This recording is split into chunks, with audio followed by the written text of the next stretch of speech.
Hello everyone. Today I'm planning to make a savory snack and gluten-free. So I'm going to make it with chickpeas.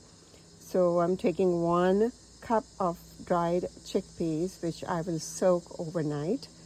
And the next morning I will wash them again and add a little bit of salt and pressurize them in about 2 cups of water or 2.5 cups of water. And then we will proceed with our recipe. So see you in my next segment. So step 2 is after pressurizing your chickpea. I then blended it in a blender to have a smoother consistency. And while I was doing that, I added just a little bit of salt and also crushed ginger, fresh ginger. So after that, I'm going to now add, and let me go over the ingredients. I'm going to give you a ballpark measurement because everybody has their own particular taste. So you can adjust or omit whatever spices you would like to. I have loaded up my plate. So I have about a teaspoon of paprika. And I just happen to have smoked paprika, so I'm going to use that. And then I didn't put fresh garlic, so I have garlic powder, and this is about 1 teaspoon. Then I have about 1/4 teaspoon of red chili powder. You can omit if you don't want it spicy. And I also am adding about 1/4, a little more, I would say about 1/2 teaspoon of turmeric powder, some crushed red pepper. You can omit that if it's too spicy. About 1/4 teaspoon of your cumin powder, and then about a teaspoon of coriander powder.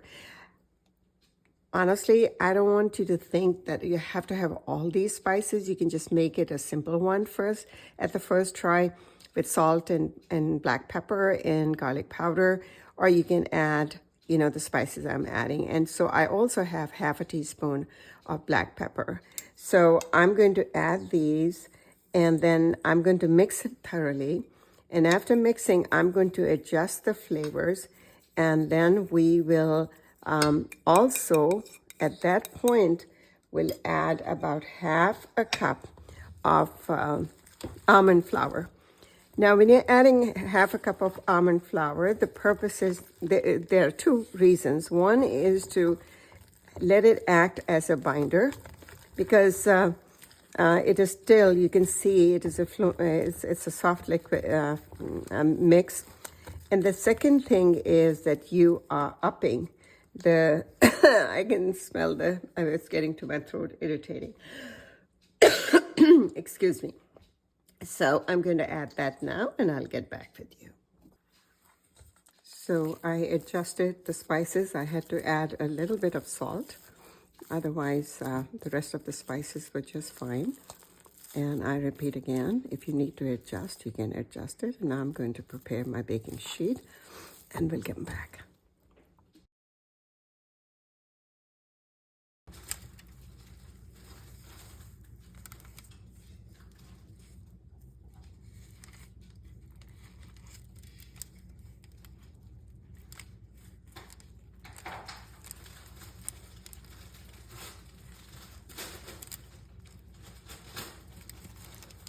You can try different shapes and see which one pleases you. We'll see how they turn out big, so we'll have a better idea.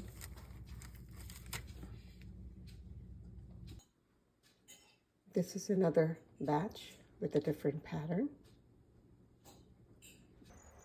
So if you remember, I had already made different shapes, and then this was an afterthought, and I rolled a little leftover dough, and what I did was made these little balls, and now I'm going to press them and flatten them. So after I have done that, there we go.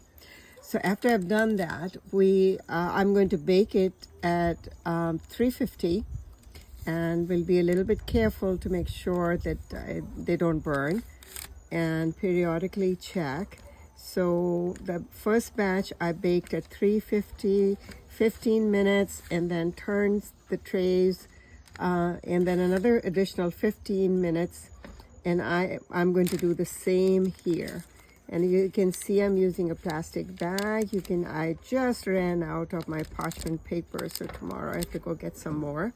So I'm using a Ziploc bag to flatten it so it doesn't stick to my measuring cup.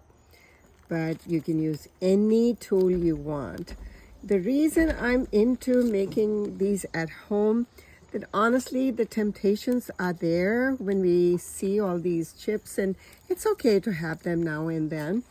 But when you look at the list of ingredients in the back, it is not less than 2.5 inch long. So here all I have is chickpea flour and my almond flour, and then my spices, and that's it. I'm not using any preservative. Not that this is going to be a daily event, but it is going to be something one can make if it's successful, which I feel it's going to be. But we'll talk about it once it's baked, and I'll let you know how they turn out. Hello everyone. So I am back with my finished product. I do wish to remind you that depending on your oven, it might take more than 30 to 35 minutes for them to crisp up the way you want them to. But at the tail end, make sure you check it periodically so they don't burn. And you will notice that I have all the different varieties I try to make. So been thinking of how to show you the crispness. They are not crunchy as you would say in like a Ritz cracker or a tortilla, a Dorito, or even saltines. But they have a really nice crisp crunch when you bite into it, and they literally dissolve in your mouth. So these would be great as a topping on your salad, or just snacking and mixing it with peanuts and other nuts. I thought, okay, let me try and pour it into this bowl and let you hear the crunch, rather the crispness of, and I will call them the little tidbits. So you can tell that they are crisp. Okay, and now my little squares, which I will call my square tidbits. Let's hear them. They are crunchy too, just the same way, and I've been nibbling, and believe me, they are so filling, and it's because of the chickpea flour.